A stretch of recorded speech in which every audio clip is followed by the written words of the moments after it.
Here we go. Here we go. I think we're on. We are on. We are on. Here we go. Good evening, Crimson Tide Nation, and welcome to the 28th edition of Crimson Tide Live, right here on Alabama with the Voice of College Football. From yours truly, Jackson Johnson, and Coach Johnny Burts, and Jeffrey at Only Talk Sports, where, let's just say, we talk Alabama football every single week, or at least we try to. Hey, that catchphrase is not trademarked yet, but we'll get trademarked soon enough. But let me tell you something. We've got some crazy news ahead of you. And let me tell you something, folks. It's going to be a wild ride. How you doing today, gentlemen? Doing great. Excited to be on the show. Yeah. The rain ended about 11 o'clock, and it's sunny now, and so warmed up, and so it's turned out to be a great day. Yeah. Well, got that Bama weather. I mean, it's like 1 minute it's hot, it's cold, it's warm, it's rainy. Doesn't know what it's going to do. Nothing like spring. There you go. But here's a little something that will help out during the spring. The YouTube memberships of Alabama with the Voice of College Football, where for $2.99 a month, you can become a Crimson Faithful member. And in return, you get a loyalty badge next to your name in the comments and the live chat, custom emojis to use in the live chat and the comment section, and you get a shout out on each show every time you comment. For $4.99 a month, you can become a Saban Disciple, and you get priority replies to comments, and you get access to a monthly hangout from yours truly, Coach Burts, Jeffrey at Only Talk Sports, Brady Quoto, and Manny Wilson from the Alabama Primetime Show, Tuesday nights. And for $9.99 a month, you can become a Bear Bryant legend, where you can connect on social media with each of us, and you can give out content requests of any kind, where neither rain, nor sleet, nor snow will put a stop to fulfilling your request for Alabama at the Voice of College Football. There we go. Anything else we want to add for the YouTube memberships? What we want to tell them? I mean, you definitely don't want to miss out on being a YouTube member. We got a lot of great content coming down the pike and a lot of great perks. So if you're an Alabama fan and enjoying the show, definitely would appreciate if you become a member, and you won't regret it. Exactly. And then you get a signed autographed picture of me and Jack. There we go. But here's something else you're missing out on this spring if you haven't gotten it already. The historical 1990s reset for college football from Mark Rogers himself, the disputed national champions, where you'll learn about what happened during the 90s, how the decade changed sport, why the championship results should be questioned, how to critically think through the scenarios, and appreciate the accomplishments of teams that are not recognized as champions. This book provides an in-depth analysis of the changes, controversies, and outcomes that defined a decade of college football. It challenges readers to explore and critically evaluate the decisions that shaped the national championship landscape, unlock the mysteries of college football's most debated decade. Grab your copy now. Good St. Patrick's Day gift. There you go, man. I mean, the Easter Beagle and the Easter Bunny are teaming up, making sure all the college football fans get that book real soon. Except for Charlie Brown. He's always left out. I know, right? It's like, nope. But, alrighty. So, we're going to start off with a little college basketball for this show. Because, like, Saturday was a humongous game winner. Mark Sears brought it out. And Dickie V got excited. Bama Nation got excited. We're all excited. Boom. 93-91. And now we're back in the top 5. Back in the running for that 1 seed. It sucked losing to Florida, but we got that much-needed revenge victory over Auburn. Jeffrey, We'll start with you. How'd you feel about that game? Well, I mean, it didn't really completely answer the flaws that Alabama still has that we know are going to more than likely prevent them from being a national championship contender, even though I do think they can easily get all the way to the Final Four and have a chance. but that defense is still an issue. But I thought at times they stepped up. Obviously, it's a rivalry game. They wanted to get revenge on Auburn, for them beating Alabama at home. But even still, I felt that they did play a little bit better on defense. It's just still not consistent. But what I really liked about the performance, though, was the fact that Mark Sears had 9 points in the game. 9 points and 7 assists. That was it. That's all he had in the game, and they still put up 93. Granted, it was overtime too, but that shows you how impressive they are offensively. That they have all those guys that can score. You talk about, Ladarian Philon. You talk about Clifford Omarui. Grant Nelson. They have a really stacked offensive team, and Mark Sears does not have to put up 25 points for them to win a game, kind of like we've seen with other teams this year, especially like North Carolina with RJ Davis. Even last year, like if he didn't have a big game, it felt like North Carolina was kind of cooked. Well, Alabama this year, it just is not the case. Mark Sears is not having to do everything for them to win. He can even kind of have a bad game shooting and they can still win. But he came in clutch down the stretch with that massive shot with 1 second left in the game in overtime. Like an insane floater to win, walk-off score. It was a great win. Like you said, Jackson keeps them alive for the 1 seed, and they're a great team. I again, don't know if they're a complete enough team to be able to win it all, but they'll definitely have a shot, especially if they can keep playing better defense. Very impressive win. Johnny, how'd you feel about this Alabama win? I thought it was a good character statement because, you go into that arena. And kudos to Auburn. They came into, Tuscaloosa, Coleman, and did the same thing. But after all, the little slump they've had and everything and all the criticism and critiques and all that kind of stuff, to go in there and not let, the crowd take them out and not get, succumb to the pressure, that kind of stuff. It was very, very impressive. And then I thought Grant Nelson, because he's playing, against Broome, and that guy showed up and really he was a standout. It was impressive the first half to see how aggressive he was in taking the ball to the hoop, and then also being able to step out, beyond that 3-point line and help the team with regard to that. Now I know I think he's around 25% beyond the 3-point line, but in that game right there, that was huge. It was really, really good step up for him. And then I agree, Jeffrey, with Mark Sears. A lot of people say, well, he didn't have a great game and stuff like that. And I thought he did. I thought he didn't try to. One thing you have to learn, he's a veteran player, and so sometimes they want to put the whole thing on their shoulders, and they want to take control, and they want to provide the spark and everything. But he was smart enough in that game to see Nelson and the other guys really bringing something to the table, and was smart enough, savvy enough basketball wise to accept that role of just letting them step up and not trying to put everything on his back. And so I thought it was a very mature game for them. I thought it puts them back in the mix. It sends a message. Everybody thought, end of season slide and that kind of stuff. No, they're still there. But the problem with them sometimes offensively is when they start standing around, when they start flogging those threes up, and some nights you're hot and team gets hot, some nights you're not, and where Alabama playoff time, stuff like that, is when they start flying up those threes and they don't hit. And then it's just, what are you going to do after that? But at least this game, they weren't so resilient. Not resilient, but reliant upon the three, although it did help. But they were able to generate offense elsewhere with other players. So, and the freshman, remind me his name? Philon, right? Yeah, that was huge. Him, both, Pettiford for Auburn, but end of the game's on the line. You got a true freshman out there on the court. Pretty impressive on his part. Absolutely, Yeah, I will say. Yeah, I will say to your point, Johnny, about when you talk about being over reliant on the three.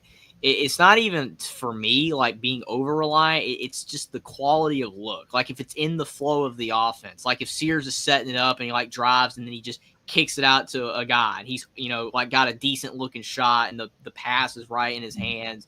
The odds of that going in are a lot better than like a guy dribbling around at the top of the key and just taking a three. Because you see a lot of guys do that. And we know like Curry, he can make that. He's popularized that type of shot, but this isn't the NBA. It's not what you want to be doing all game long. And I feel like Alabama gets themselves in trouble when, like, to your point, being over reliant on the three and starting to take non-quality shots just because, like, yeah, we can hit these.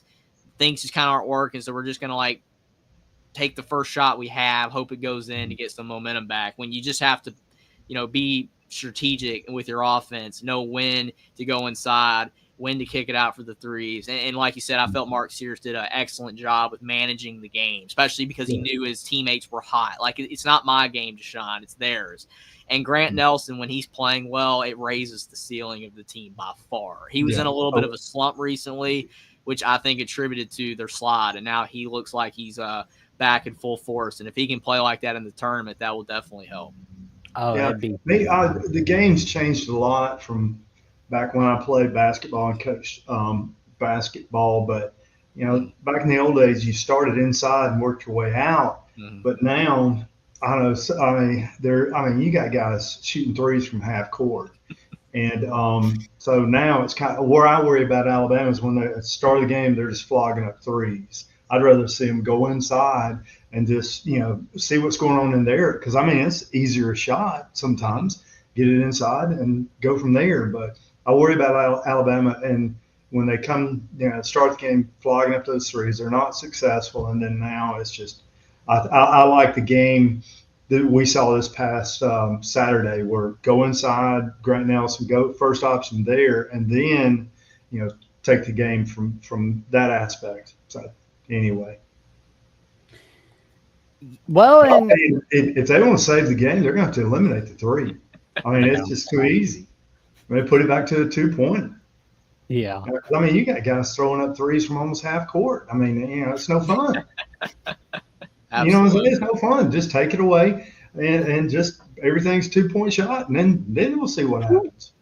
Well, looking back at that play call where Sears going for that game winner, I'm looking back at what Nate Oates had to say, and he said that he didn't think it was the best play call, but Sears gives his coach a little credit. Shout out to Blake Byler at BamaOnline.com at On3, where Sears said, quote, "I think it was a good play call because it caused a lot of confusion. They didn't know earlier in the game they were switching everything guard to guard. So I did a quick handoff to LeBron. They didn't switch, and I was able to get downhill with my left hand. I was able to get it off with enough time," unquote. Mm-hmm. Yeah, and there's Auburn's mistake, letting him go left. I remember Dickey and the coach, all the commentators, don't let him go left. Don't let him go left. And there you are, critical moment of the game, Auburn let him go left. Yeah, you can't let a guy drive on his strong hand. It usually is going to end poorly. Like if he was on with his right hand, he more than likely misses that. Yeah. So anyway, kudos. If they set it up for him to be able to go left, kudos. That's a great call by Nate Oates. It was a good game. Really was. Bottom line, it was a start to finish, just a classic game. One more question from me before because I'm sure Jackson's about to move on, but Chad Baker-Mazara getting ejected from the game. If he doesn't get ejected, do you think that changes the trajectory of the game, or do you think the same thing, like the same result would have happened? I think it would have changed the result for sure. Yeah, I think that was it. And Dickie V and Coach Vital, he called it. He said right off the bat, he said, "I think that's an F2." Mm-hmm. F2. He didn't back down, and they came back and said, "Yeah, that's an F2." He wouldn't have done it if Youngblood didn't step on his arm. Because I think it was accidental. I think it was, but he stepped on his arm, and then the very next play, Mazara hits him in the back of the head. It's like you can't do that. And Chad Baker-Mazara has had a history of that stuff. So yeah, but I'm gonna tell you what, guys, they missed a ton of calls. All this backing into the goal and bumping, and then all of that kind of stuff. They missed a College lot of. refs are They getting got, a lot of flack. yeah, I mean, it was, and there was a couple of times Grant Nelson got whacked on the arm shooting the ball. They didn't call that. So, I mean, with 3 refs out there, they're just got to clean the game up a little bit because now it's just kind of getting too much big guy pushing in and just, trying to bump their way to the basket and get a little, little drop ball, just drop it in the hoop, whatever. So, there's a lot of, a lot of contact. Yeah. It's going to be interesting to see what goes on for Alabama and Auburn. And I got to say, it was fun seeing it, like getting revenge against the Auburn Tigers. And you got Dickie V calling it a few weeks after he's fully recovered. I mean, bro's had like the journey where he's just like calling Duke, Clemson, Alabama, Auburn. But he I was did shocked call. he called that game. I thought he was going to do Duke Carolina. So I know, I thought it was right? pretty cool. I mean, it ended up being a way better game, which most people probably were expecting. Yeah. So I'm glad he But did that. you could tell his mind was on that Duke Carolina game because he kept referencing back to it. He always loved Duke. That's the funny part. Yeah. So So, anyway, who you going with Player of the Year? I'm going with Sears. Broom? You going Broom at Auburn or Flag at? Well, I will Duke? say Broom's probably been the leader for a while because Auburn was the #1 team, but now Duke just reclaimed that spot. They're the #1 team in the AP poll. I know that doesn't matter to a whole lot of people, but I do think that Flag has a massive case. It's going to be one of those two. I would love it for it to be Sears, but he's not going to win. No. It's going to be Broom or Flag, and I really can't pick because it's literally 50-50. I would almost say Flag at this point, but I think Broom's right there. Yeah, I agree. I think the playoff run will be the final nail in the coffin. What team makes the strong playoff push, that kind of stuff. So, Well, before we it'll be get fun. It'll be a wild ride. Yes, it will be. But of course, before we get to our next topic, we'd like to mention to everyone right here on Alabama at the Voice of College Football, where you can get your business, product, service, your personal brand to the next level by partnering with the Voice of College Football. Let's discuss how you can reach your target market. Contact us at sponsorships@voicecollegefootball.com today. Stay tuned. You won't want to miss it. And so if you got like a small business, big business, come on in and do some business with Voice College Football. Y'all will have an amazing experience together. That I can personally guarantee. All righty then. So now we're in the SEC tournament. And it's looking a little something. I mean, we're going to be on a quarterfinal Friday. And there's our guy, the Godfather of the SEC, giving out a hello. How are you doing today, Godfather? Good to see you, man. Always happy to see our buddy Godfather of the SEC, one of our Always OGs. appreciate you for stopping by, Godfather of the SEC. Always bringing life to the chat. Appreciate it. There we go, giving out the peace finger and the #1 finger. Love it. So we got the winner of Oklahoma, Georgia. They're going to go against Kentucky, but man, Oklahoma's been sloppy. Georgia's sloppy. It's who's sloppier, honestly, between Well, the those thing is, I mean, and I've been debating with people on X about this for the last week, and I don't normally do this because of the fact that I do like seeing the mid-majors get in the tournament, that have the really good win percentages or whatever, like Virginia Commonwealth, even though I think they have a case still. Will be mad for me saying that they shouldn't get in probably, but they'll have a shot because they have, a great win percentage. But this season, the SEC has been stacked, just absolutely stacked. Somebody has to lose. And I agree, Jackson, that Georgia and Oklahoma have been sloppy per se. But when you look at still what they've been doing, despite the fact that like Oklahoma's 6-12 in conference play, who they've beaten, they've knocked off really, really good teams, right? And like Georgia beat Florida. You know what I'm saying? Like these teams on the bubble, Arkansas, who knocked off Kentucky, which I think we know why they went full force in for Cal's revenge game. But these teams are really good. Like, they're really good. I think the worst of the bubble teams is Texas because I feel like they're too one-dimensional. Like, Trey Johnson is carrying them, and they don't have a lot else.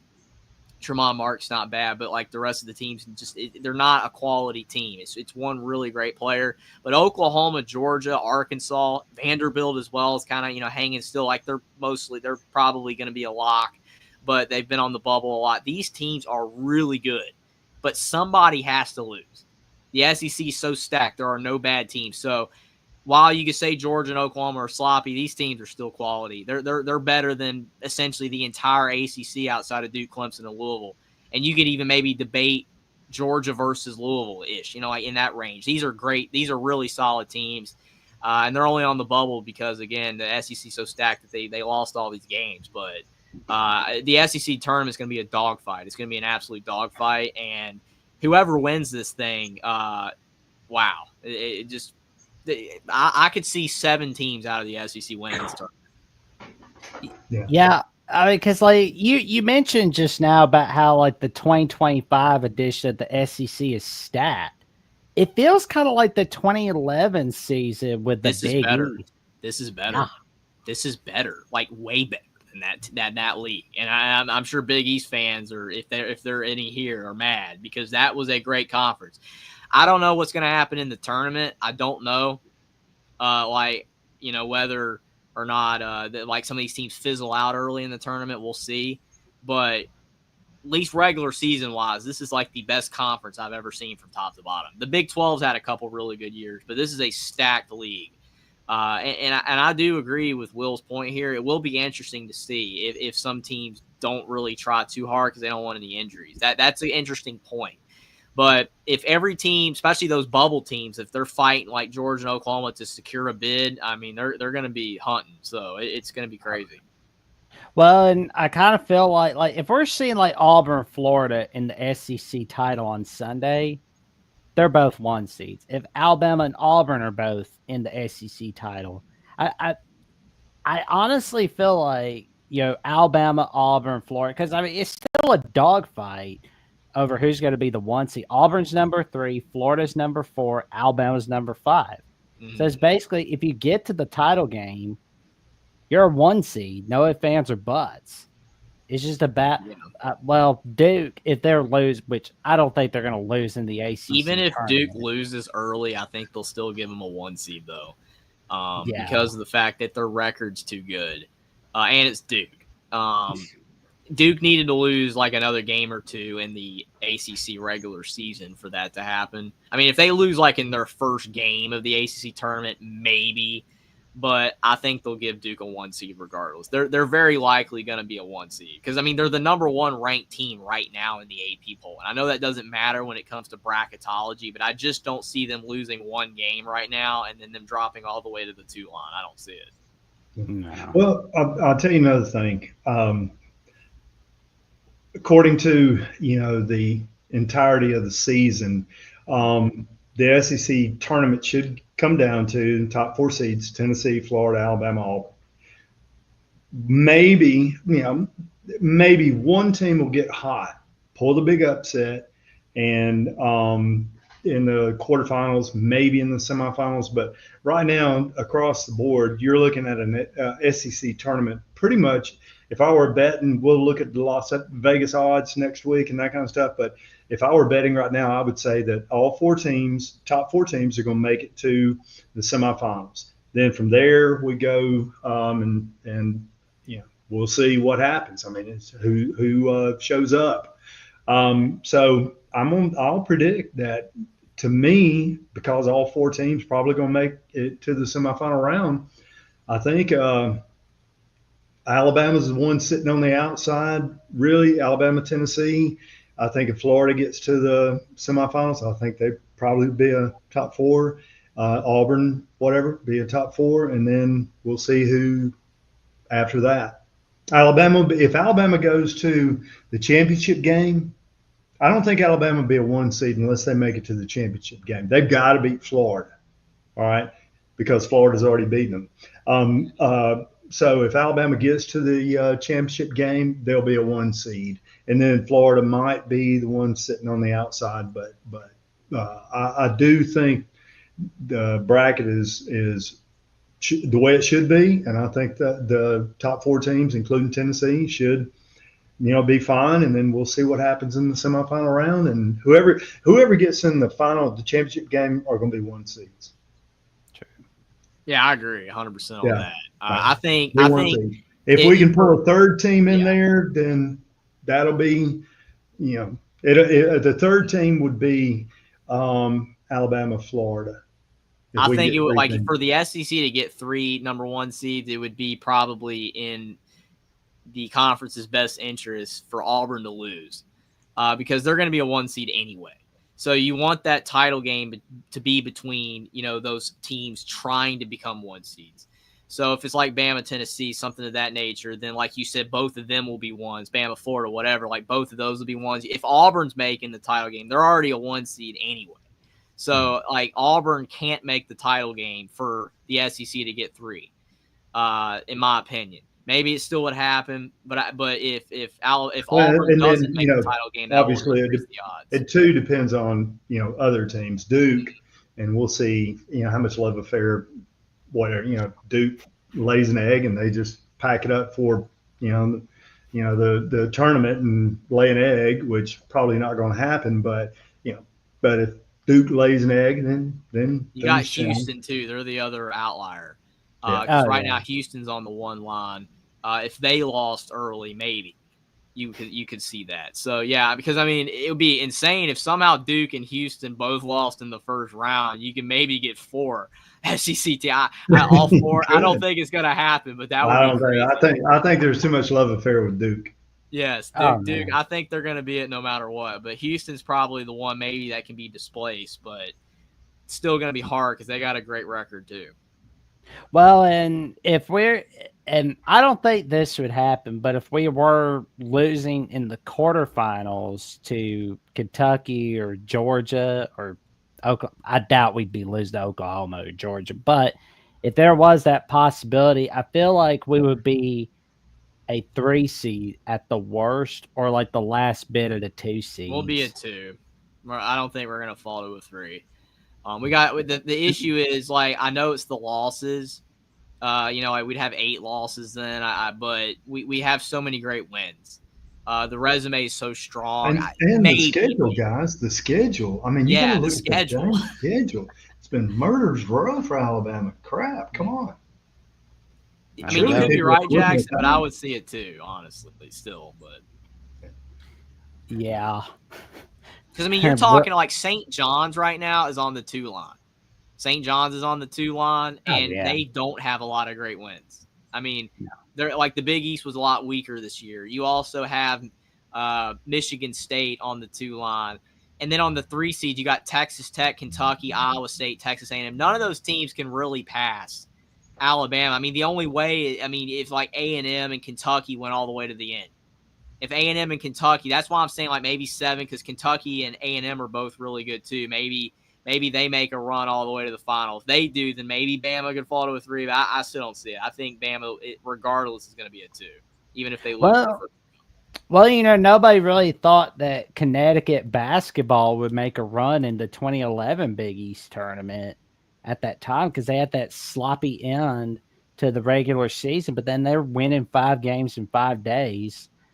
I feel like the team that would be most likely to pull off a Cinderella run for the SEC tournament would be like Vanderbilt, maybe, or like Texas A&M. Well, it is in Nashville.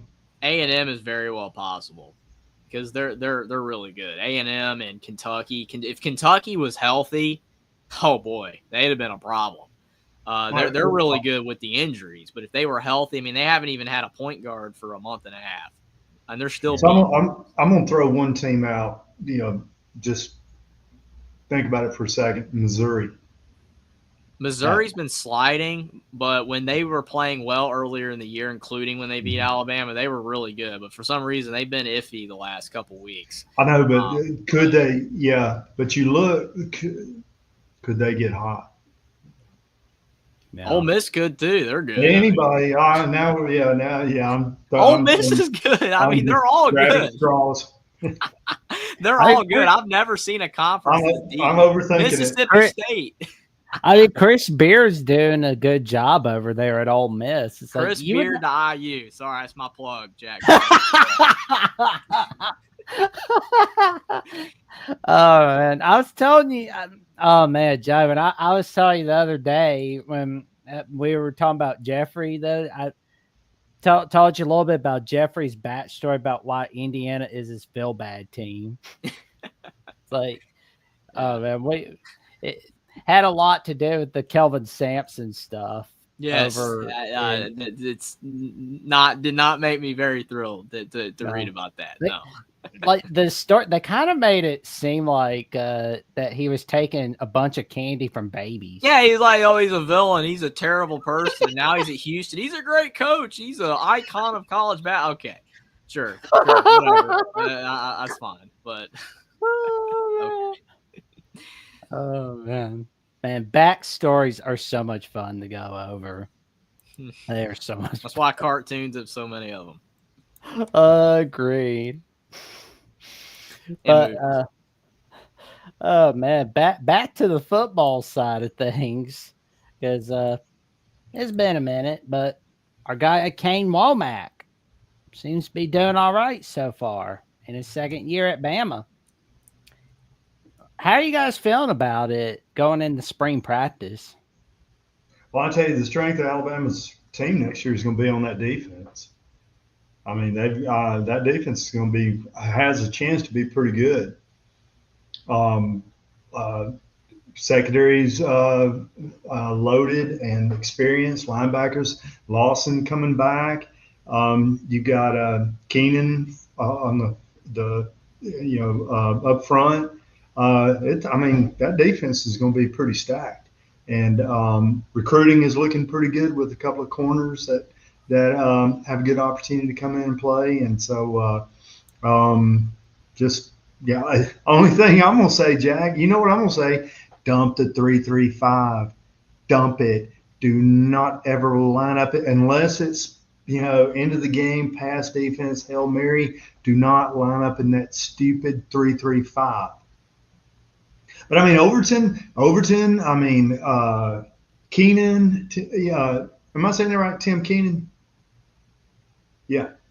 And in the secondary, Jackson and Keenan Swat. I mean, that defense is loaded. They've got a chance to be special. Yeah, I will say that. I mean, it's a big year for every single coach when it comes like the major coaches, Kalen DeBoer, Kane Womack, and Brian Grubb now, because you talk about Grubb like it's his first season at this big of a school in college football. Like the immense pressure is going to be bigger for him than it's ever been. I mean, you say he just had an NFL job, but it didn't end well.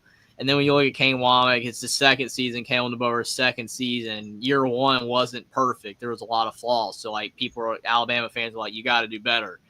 And I do agree with you, Johnny, that I feel like the defense is, especially for the team to be really good, it's got to be the strength. And it's looking like it very well could be. Because, I mean, we talked about so many young guys they had last year. The young guys – that especially the secondary that, if they were more experienced, they would have been better last year, but there's nothing you could do but gain experience. Now they have more experience and, they've got used to the portal as well. They've plugged some holes. And I think that things are definitely looking up. I mean, you heard, Kane Womack in the press conference that he had, he basically is like, yeah, it's not perfect. We do still have some, potential depth issues, maybe on like the defensive line. Maybe we have to patch those holes, but like overall, we're looking pretty solid, especially when you get the younger guys up to speed. And, bringing in transfer guys, you have to be able to assimilate them into your culture, into your team, into your playbook. And if you can do that and do it well, then you can have a lot of success. Every team's having to bring in transfers. Even Dabo Swinney's doing it. So it's always going to be a learning curve there. But I like the look of Alabama's defense. Definitely, our offense is definitely going to be something to watch, especially with the quarterback position. But if the defense can be rock solid, then that will definitely raise the It should floor of the be. team this season. That's going to be the core of the team. And if I'm coaching, the team and everything, I'm going to put a lot of pressure on that defense. I mean, we got a chance to do and be something special, and make that a creed, make that a motto, make that a theme, whatever you want to do. But that defense has got all the players that they can do some incredible things. And that's to say, in this age, with offenses being so prolific and stuff like that, but that defense is good opportunity. And he talked, well, and in the press conference that Womack did, he did bring up James Smith stepping up big time for our defense. Mm-hmm. And to be exact, he said they obviously thought that he had a great game and he's going to take more of a central role for the Crimson Tide going forward. And the guys in spring that he's noticing out there is Edric Hill, Jeremiah Beeman. They're doing a great job. And he did say we're gonna have to ask some of the younger players to step up in a major role this year. So it's gonna be a tough challenge for them. And he was also asked whether if Alabama has enough interior depth. And he said that he doesn't know if he ever feels like that Alabama has enough depth on the interior. It's certainly an area that he thinks from a defensive standpoint is probably one of the biggest areas of depth concern. Development is the best recipe for that. Make sure we address those needs in any way we need to before the season. I mean, this is the time of year to do that. I mean, like you're in spring practice, going into spring ball in general, and that's where you find out who's going to step up, like who's trending in that direction to take on a bigger role. Because, I mean, you're going to learn a lot, by the end of the spring as coaches. Like, is he moved up to, like, the top of the depth chart, or is he still way down here? And then some of those guys might transfer. That's why we're seeing more spring transfers now than we've ever seen before. And that's where, like he said, with some of the depth concerns, if they don't have that development for some guys, you can maybe bring in a couple more players to, fill those holes in the spring if there's any good ones available. Now, that's iffy because sometimes there's not that many good players available in the spring, but you never know. But, Well, I mean, overall, there again, you have to give you get that, your guys. they give you that stupid May portal, and that's why everybody's dumping the spring game, because, I mean, a lot of these guys are going to use spring game to get some clips and some video that they can send to another school so they can do, jump and all that kind of stuff. And yeah, that's why it's going to be the demise of the spring game. But going back to one other thing, Jack, if you remember, we've talked, what was the number one missing ingredient on Alabama's defense this past season? Oh, man. It was the edge rusher. Mm-hmm. The edge, somebody on the edge. And I'm hoping, okay, I know the secondary is going to be good, linebackers, defensive front. We have got to have somebody step up with talent and be that edge rusher. Yeah. That was the one dynamic to me totally missing from last year's defense. That's always been like a stable of, Alabama linebackers and edge rushers. Yeah, I mean, it puts so much pressure on the other team. It doesn't allow them to run, their offense the way they want to run it. It speeds them up. So I agree. I mean, great teams have good edge rushers, and they definitely were lacking in that, which is rare because we've seen it for so long. But we've gotten spoiled by that. We've seen such great teams for so long. It just like you see this team last year, it's like, oh no, like there's so many holes. It's like it was still a good team. It just wasn't what we were used to, and hopefully we can get back there. I think that the staff is capable of it, but we'll see. Yeah, I think we can get back to where we were before, but I think like 2024 was that bump in the road, but we're gonna get back to greatness in 2025, and I trust what Womack's doing. I mean, it's like I like what he's doing for our defense. I trust what Grubb is doing for our offense, and it's like, hey, I mean, if DeBoer, I think, can get us down the road that we need to go to. I mean, we don't have to necessarily win the SEC in 2025 because, I mean, as Yeah, you do. Well, Yeah, you to get do. into the playoffs. It's like all you I'm got to do. on Johnny's side. We got to win the SEC. Yeah. Let's go. And Jack, I'm finishing up this week with some contract work, and so once we get down there and watch practice, we'll have a lot to bring up to Jeffrey and everybody what we see. We'll be down there taking notes, and I doubt if they're going to let us have our cameras out and videotape and stuff. But we'll I don't want that footage being leaked. Yeah. Well, I mean, it's like That's coming up pretty soon. It's like, if they tell us, we don't want this release, like, hey, no worries, we won't. We're good. Not gonna happen. Like you got our word. Scouts on it. I mean, it's like Doc on Gunsmoke. He's just like word of honor. But there you go. Melbourne Stone. There you go, man. I mean, that's a man I want by my side. It's like, I mean, it's like everybody talks about Marsh Stone, but it's like you want Doc Adams defending you, man. Yeah. But anywho, we almost got off the rails for a little bit. But nothing wrong with that. Nope. Reel us in, boy. Reel us in. There we go.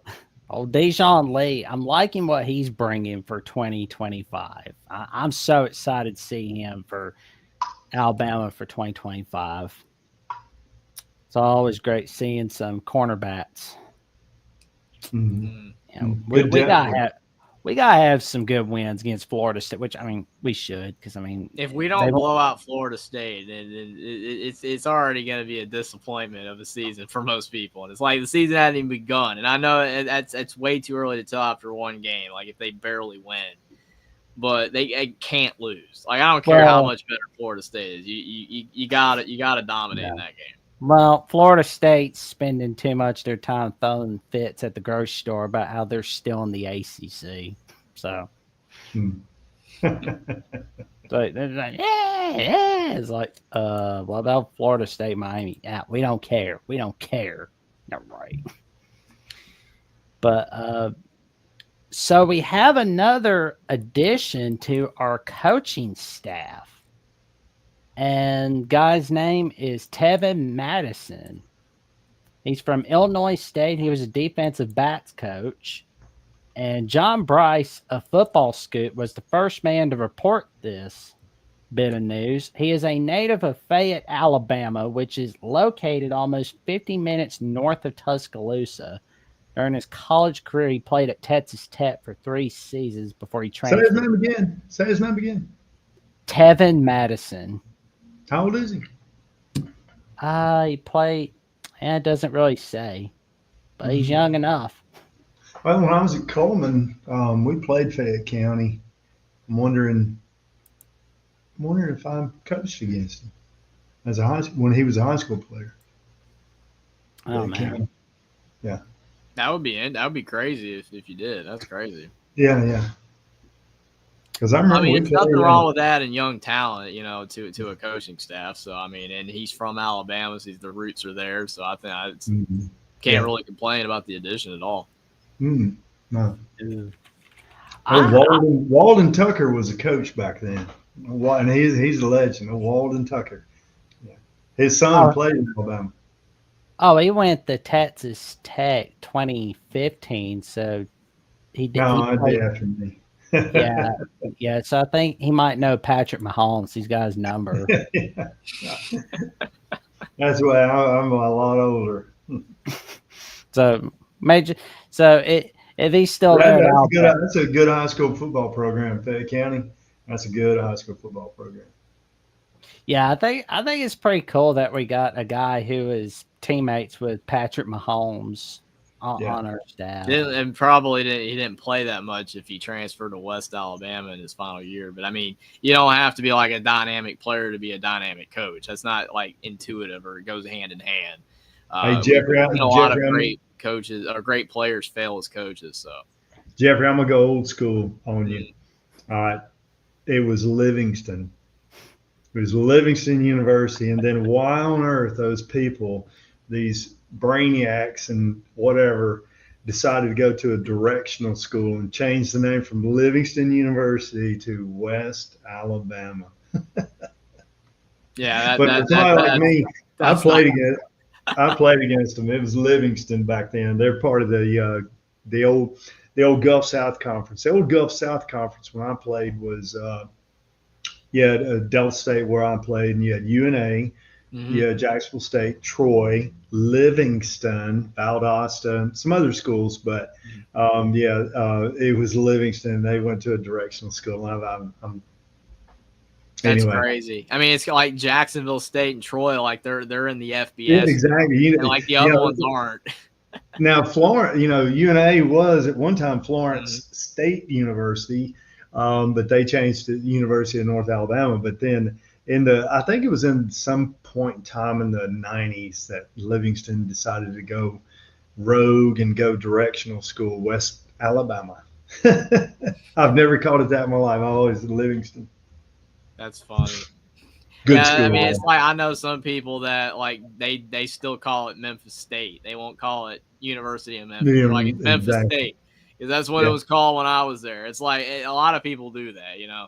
So it's like you're gonna call it by the old name of what you do and preferred, and I don't blame you. I don't blame you. But anyway, sorry for the distraction, Jack. Nah, you're good, man.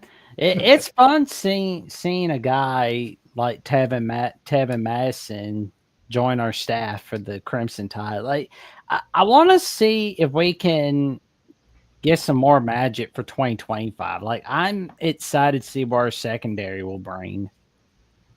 Well, it's going to bring a lot. There's depth there galore. It's got to tap the potential out of them.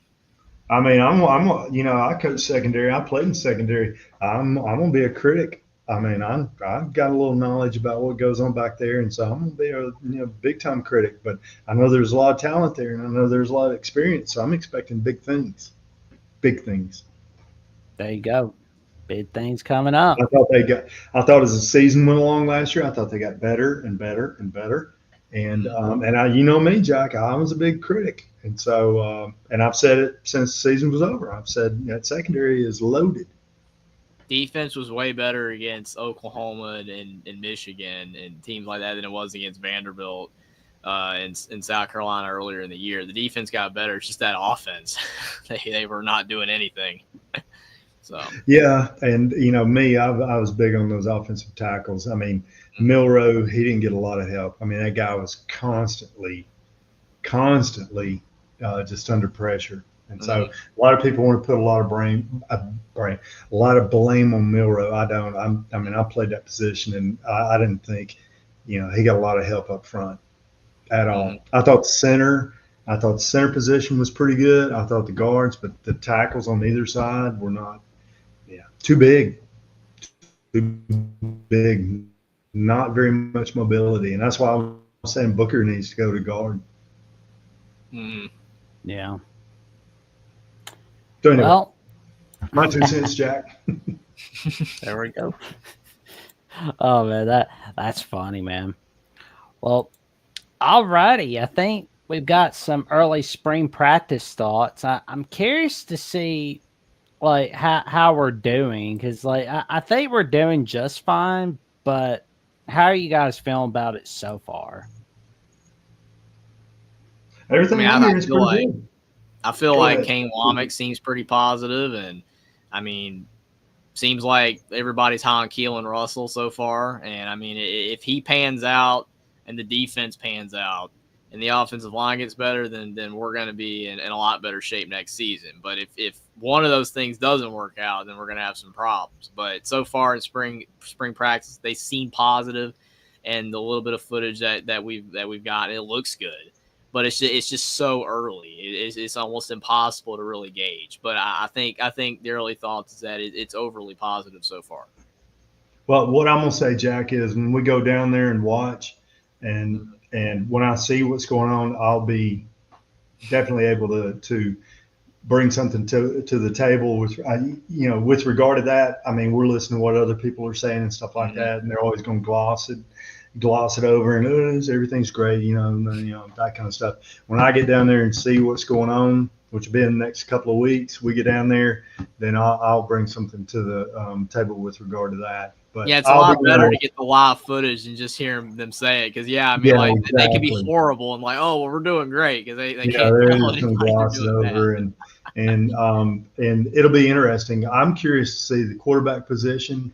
And evidently, I'm going to be honest with you, evidently, if no quarterback transferred in portal, they didn't encourage that. So evidently, one of two things: they're pleased with Ty Simpson or Austin Mack, or they think Keelan. So we'll see when we get down there a little bit with regard to where they're headed with regard to the quarterback position, which is, should be a key. But the good thing for Alabama is, I mean, they got 2 running backs, and if they'll just, unlike last year, just get a little more dynamic with the running game, do some traps, counter trays, and I'm so tired of this RPO crap.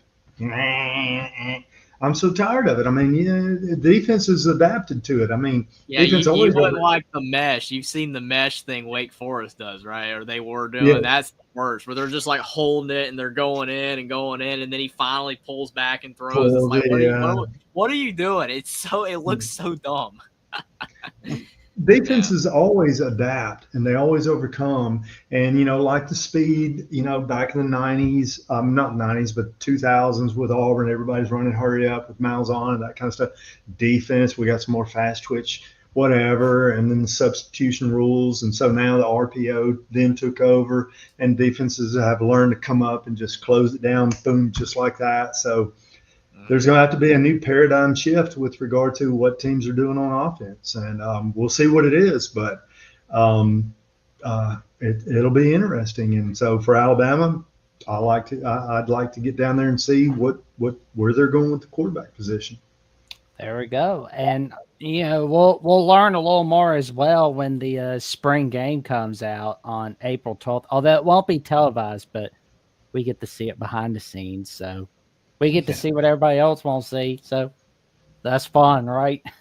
So it's like it should be televised, but yeah. Well, I mean, ESPN. I mean, it's like because they're not going to have the Alabama spring game, so they're probably going to have to air pickleball because they don't like MLB a whole lot. So it's going to be interesting how much longer that spring game lasts. I mean, the spring game will stay if they cut out the May portal.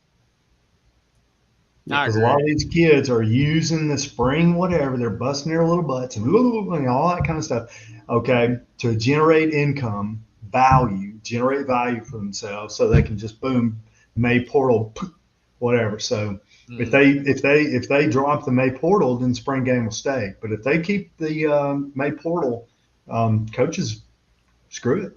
The other thing is too, it can be the opposite effect as well, where maybe you're a guy that thinks you're going to play, and then in the spring game you're like on the third team. You're not with the starters at all, and you're like, yeah, this is where I'm going to be, so I'm going to transfer and go where I'm going to play. So like you wouldn't have that if the spring game was gone, because of the fact that that guy maybe if the coach knows how to work, the teams out. The first team, second team, third team, where that player thinks he has a shot. Now, you don't want to give a player false hope, but it's like once a player knows he's not going to be starting or getting any playing time, then now in this portal era, they're going to bolt unless they love the program so much that they'll stay. Well, then back in the old days, the bottom line was, in the old days, if you transferred, you sat out a year. Mm-hmm. That's why nobody transferred. And so now we've given all the power to the players, and it's become insane. And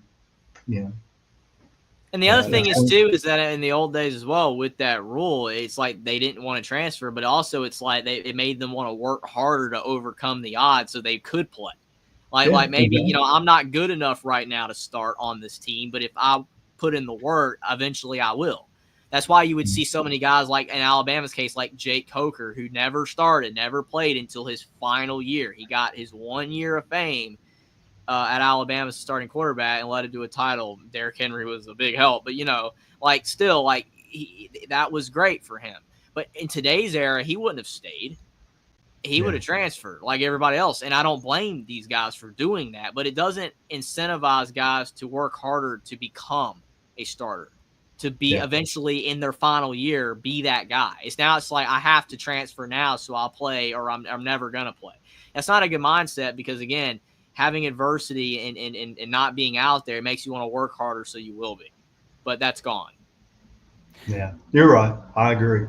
But yeah, it will be pretty fun to see where the quarterback situation is looking like a little bit after the modified spring game. But I think we'll know more about who's going to be the starter by the time it gets close to the end of fall camp. So that is what we'll know by then. Absolutely. But we have a new member for Alabama with the Voice College Football. Decided to be a little generous. And it chose Matthew Miller, the Texas host for Texas at the Voice College Football. Congratulations. You're now a YouTube member of Alabama with the Voice College Football, Matthew Miller. And the Godfather of the SEC, one of our OG YouTube members, gives out a heartwarming welcome. I asked the Godfather, is he from Jasper? I think so, but I think we did talk about that in a past episode. But well, I've forgotten. That's early Alzheimer's. I mean, it was earlier this year, but I'm like, Because we all forget stuff. We had our guy from Jasper. Jeffrey, you familiar with Jasper, Alabama? I've seen it before on the map. Yeah. Well, hey, Jeffrey, it's near Fayette, Alabama. So, anyway, I've been doing some ACT and all this other kind of stuff, work down around Jasper in Alabama, and so anyway, I was trying to remember, who it was that was commenting from Jasper. Yeah, it probably was somebody. I don't know on that one, but I'm sure we'll figure it out eventually. Giving you a little so you don't feel out in the woods with regard to it, but yeah, because Jack and I had been talking. The guy from Jasper, was that the Godfather? So anyway, because the guy from Jasper used to comment. Anyway, we're all from the same neck of the woods. There we go. So I'm the outlier. There you go. Well, but I did have family that was from that neck of the woods, so that's where my Alabama comes from. Sweet home Alabama. Yep. Roll Tide roll. Bring it. There you go. Well, we have some good recruiting news. An offensive line named Hayden Ainsworth, who has recently reclassified from the 2027 recruiting class, is looking to visit the Crimson Tide on A-Day. See, there's a bright side of a modified spring game. Nobody knows but Alabama and Hayden Ainsworth. And us, of course. And friend Justin Smith at Touchdown Alabama. And let's see some highlights of him, shall we? Because I think he's got some great magic. There he is. Boom. Hey, Jackson, I'm fixing to have to take an important phone call. All right, man. You remember we talked earlier? Yep. Yeah, I thought it would spare me. But anyway, peace, love, and happiness to everybody. We'll talk again. Have a good one, Johnny. Take care, Joe. And let's see. Where do we go? Where do we go? Oh man, he's there. There he is. He's on that far right. I got the little arrow. Yeah. Oh man, he's like, not in my house today, son. Oof. Yeah, he laid the wood on that guy. Oh, there you go. Nice pancake block. Love it. We need workforces like that on the O-line. There we go. On the right again. There we go.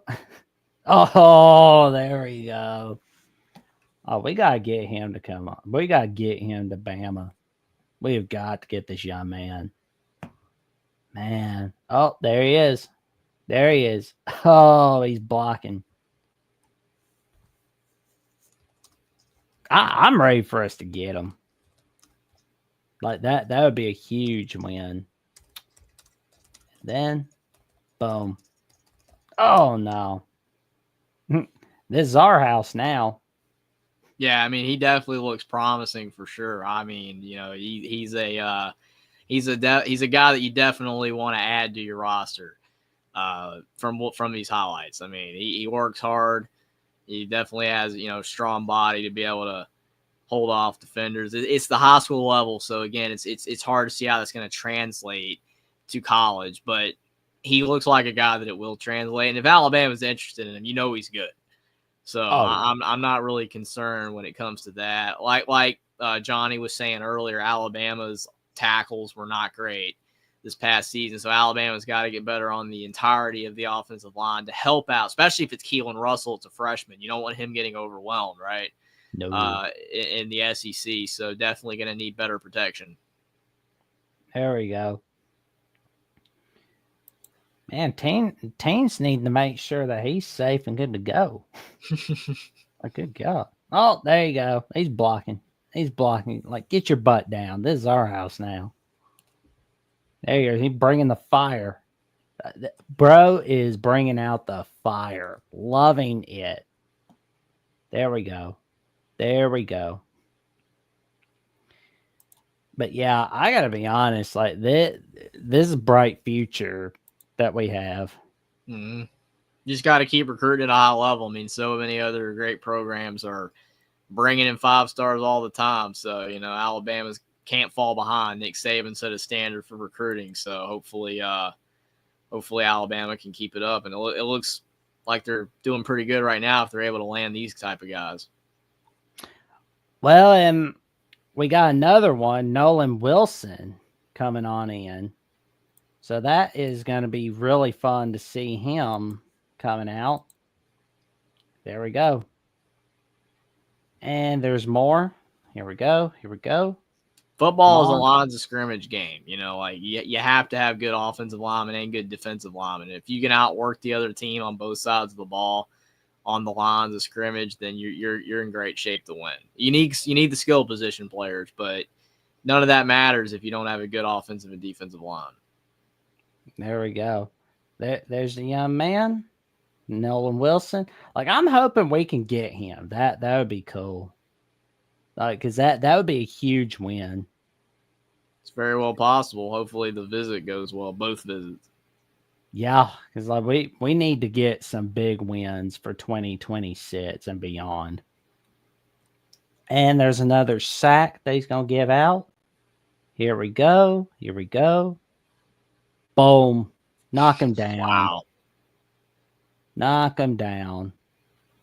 There he is. There he is. Let's find him. Oh, there he is again. It's like giving out the star. Hey, that's the perfect description right there. Boom. Oh, fumble. Oh, yeah. Not in our house. Not in our house. Got good highlights, man. There we go. He's got another, good burst. There we go. Got another sack. And boom. Knock him down. So that's a big win on defense. Like, giving out that win. And knock him down. Boom. Knock him down. Just bringing it out. Here we go again.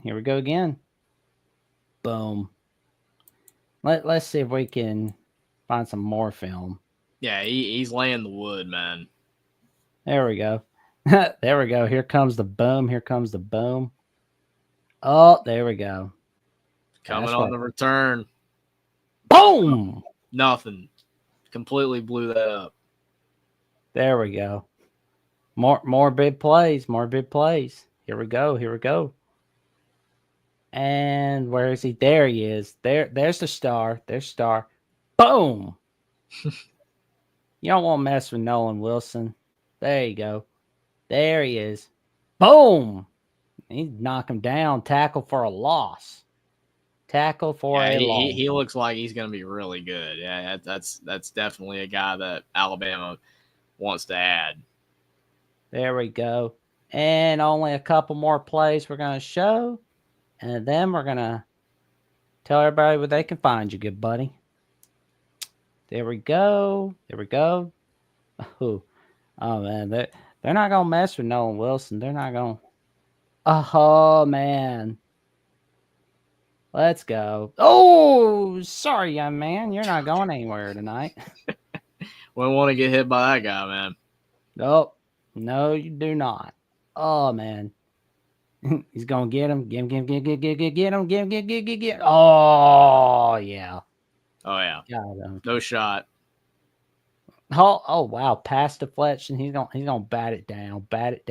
Oh, That's bat a it great down. trait to have, is being able to bat down a ball. It's so frustrating when the other team does it, but when your team does it, it's great. Oh, yeah.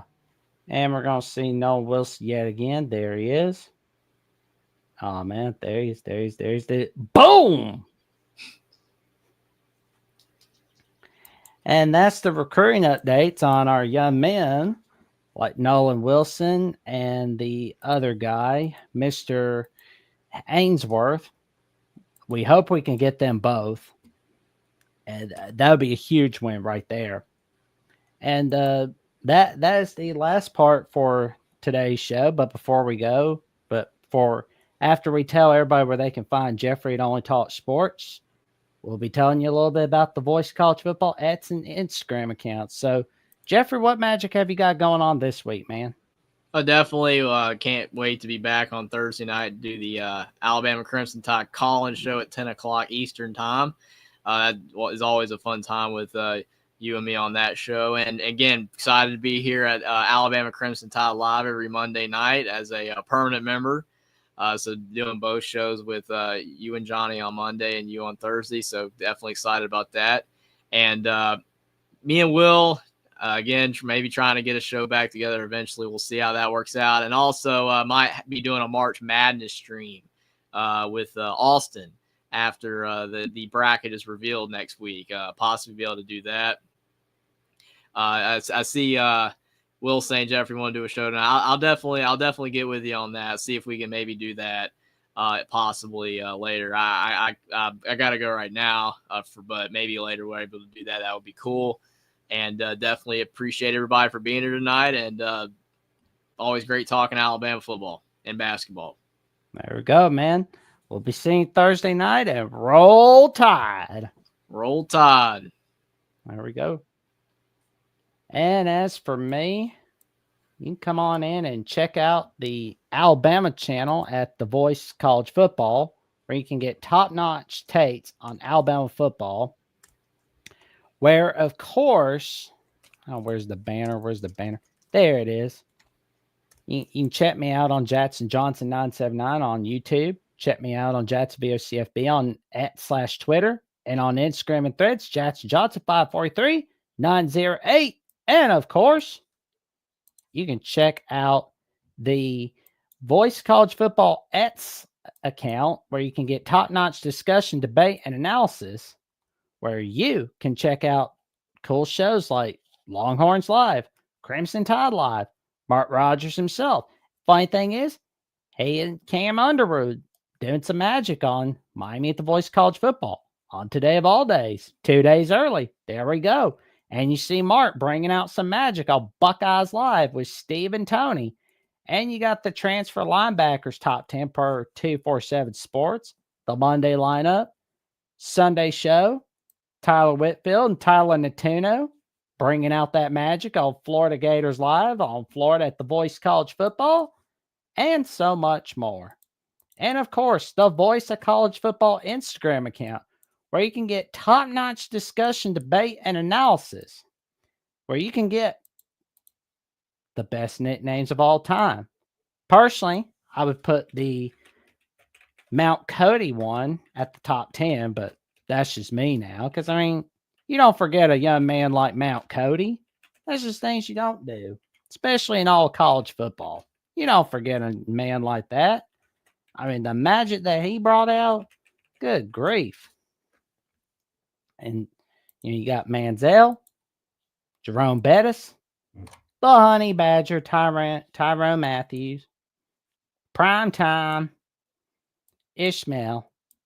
There you go.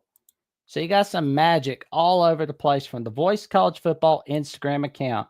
And once more, before we sign off, you can become a YouTube member at Alabama with the Voice College Football, where for $2.99 a month, you can become a Crimson Faithful member, where you'll have a loyalty badge next to your name in the comments and the live chat, and get a custom emoji to use in the live chat and the comment section, and you get a member shout out. For $4.99 a month, you can hang out with yours truly, Jackson Johnson, Coach Johnny Birch, Jeffrey and Only Talk Sports, Manny Wilson, and Brady Quoto from tomorrow's edition of Alabama Crimson Tide Primetime Live, 6 p.m. Central Time, right here on Alabama with the Voice College Football. And for $9.99 a month, you can become a Bear Bryant legend, where you can connect on social media with each of us. And you can give out content requests of any kind. And neither rain, nor sleet, nor snow will put a stop from fulfilling your request at Alabama with the Voice College Football. And don't forget to tune in Thursday night for the call-in show, 9 p.m. Central Time, 10 p.m. Eastern Time, where Jeffrey at Only Talk Sports and I take your calls on the Alabama Crimson Tide. We've got a wild lineup for Alabama at the Voice College Football, and it's going to be so much fun with you. You are what made this you, the viewer yourself. You made this happen. We couldn't do it without you. And with that being said, like, comment, subscribe, click on the notification bell so you never miss no video for Alabama with the Voice College Football, and we will see you soon. And roll Tide!